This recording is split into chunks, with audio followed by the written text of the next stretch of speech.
Notice the implications of this word renewed.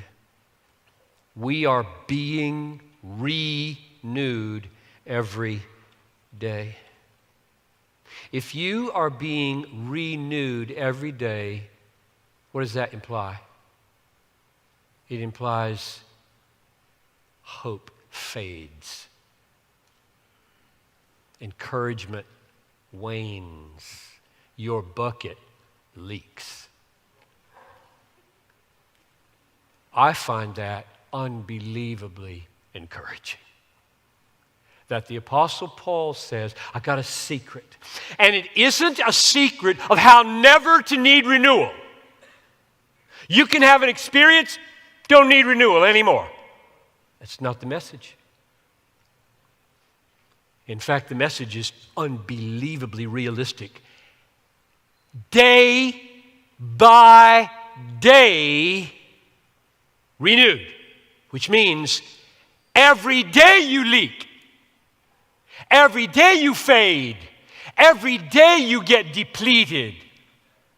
That's what it says. You wouldn't need to be renewed day by day if you could run your car on yesterday's gas. If your metabolism could function on yesterday's meal. If the pain in your head could be relieved on yesterday's dosage. You can't run today's life on yesterday's newness. This is just huge. Those of you who've been Christians a while, just know this. You're thinking, oh yeah, I know. If you're a new believer, this is one of the most important things you can learn in your life. Because it's so easy to think on the highs that come with Jesus moving into your life is that I've found it, I've risen, I'm there, I'm flying on eagle's wings. You won't be. So you got to find ways to put the air under your wings every day. And he says, I know how to do that. That's the secret I'm after here. I don't want to lose heart, not a day.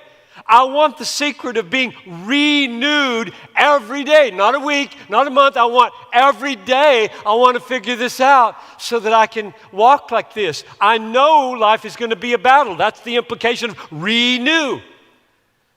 So, Paul, I really, really want what you say you have. And you say it takes renewing. This is what Jesus meant when he said in Matthew 6:34, each day has enough trouble of its own. Don't be anxious about tomorrow, because tomorrow will be anxious for itself. Sufficient unto the day is its own trouble. Have you ever thought about that phrase? Its own trouble. Like what is today? Friday? Okay. There's Friday trouble. Guess what? There's Saturday trouble. That's what Jesus said. That's not like me being a prophet. Each day has its trouble. It's appointed. There's going to be Sunday trouble. I'm getting on a plane tomorrow. Maybe the front wheel will fall off. I don't know. Jesus said so. But you know what else? Lamentations 3 said, sufficient for the day, the mercies of the Lord are new every morning. Those two texts have, I don't know how many years I've been using them for my soul a lot. Every day has its own trouble. Every day has its own mercies. This is Lamentations 3:21, and this is Matthew 6:34. God has matched them. That's part of the secret. Tomorrow will have its Saturday troubles, and tomorrow will have its Saturday mercies. And those Saturday mercies must be tapped into by the secret here of renewing. Because I had some mercies this morning, and they're not designed for tomorrow. They were designed for today, right now. I'm feeling them now. Tomorrow, There's going to be new mercies. And the secret that he's got here is, how do you get under those? How do you get in those? How do you experience those? And I paused right here in my preparation. I asked myself the question, since this conference is under the banner Soli Deo Gloria, to God alone be the glory. And I asked God, I said to him, God, is there something in this text that would just give me a clue? Why did you set it up this way, that I have to be renewed every day? I mean, you could have just bumped me up to maximum sanctification and kept me there. You know how I know he could? Because he's going to do it when Jesus comes back. I'll never sin again after Jesus comes back. So why am I sinning now? I mean, Lord, just do that. You're going to do it then, just do it now. And he says, not the plan.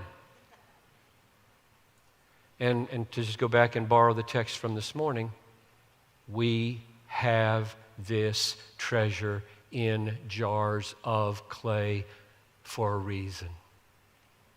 Clay that needs to be renewed every day. Clay that can't stand on its own longer than 24 hours, or on yesterday's grace for 24 hours, so that the surpassing power will belong to God. And you can get in God's face about this and say, I don't like the plan. I don't like the plan that you leave me unsanctified and battling every day with depletion, having to be renewed on grace every day. I don't like the plan. I'd just like to be done with the battle. And he'd say, well, that's the plan. And the reason it's the plan, I've given you some clues. I'm going to get some glory in your life. If you didn't do it this way, you know what? You'd get uppity about it. You'd think you had it made. You'd think it would start coming from you. The fact that you run out of gas every day puts you in the station.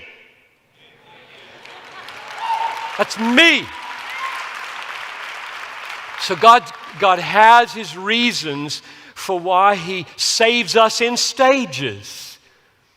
Sanctifies us slowly, makes us fill up every day at his pump, lest we forget where the gas comes from.